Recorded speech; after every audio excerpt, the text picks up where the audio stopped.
লালমনিরহাটে চলতি মৌসুমে ভুট্টার ভালো ফলন হয়েছে। বাজারে বিক্রি করে অনেক বেশি লাভবান হওয়ার আশা করছেন চাষি। রবি মৌসুমের লাভজনক ফসল হওয়ায় এই অঞ্চলে দিনে দিনে ভুট্টা আবাদি জমির পরিমাণ বাড়ছে। মিজানুর রহমান মিজুর পাঠানো তথ্য ভিডিও চিত্রে মাহফুজুল হাসানের রিপোর্ট। বিকাশে কম খরচে ক্যাশ আউটের লিমিট বেড়ে 50,000, প্রিয় এজেন্টও 2টা। লালমনিরহাট জেলা জুড়ে সবুজ ভুট্টা ক্ষেতের সমারোহ। এ অঞ্চলের মাটি ও আবহাওয়া ভুট্টা আবাদের উপযোগী। অন্যান্য রবি ফসলের চেয়ে বেশি লাভজনক হওয়ায় দিনে দিনে এ অঞ্চলে ভুট্টা আবাদি জমির পরিমাণ বাড়ছে।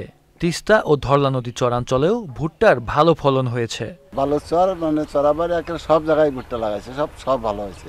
আল্লাহম ভুট্টার কোনো বালাই নাই, ভুট্টা প্রচুর ফলন হয়েছে। এবার আটালি জমির চেয়ে বালুতেই একটু খরচ বেশি হয় কৃষকের, কিন্তু ফসল খুব ভালো হয়।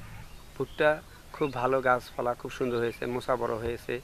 কৃষি বিভাগের অফিসার আসে দেখাশোনা করে, আমরা তার পরামর্শ মতো ভুট্টা চাষ করছি। আশা করি খুব লাভজনক হবে। জেলায় এ মৌসুমে 32,910 হেক্টর জমিতে ভুট্টা চাষ হয়েছে।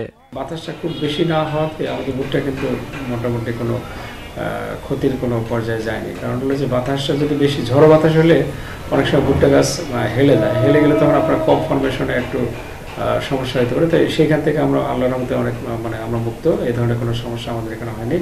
আশা করা যাচ্ছে যে ইনশাল্লাহ আমাদের কাঙ্ক্ষিত যে ফলন এটা পাবো।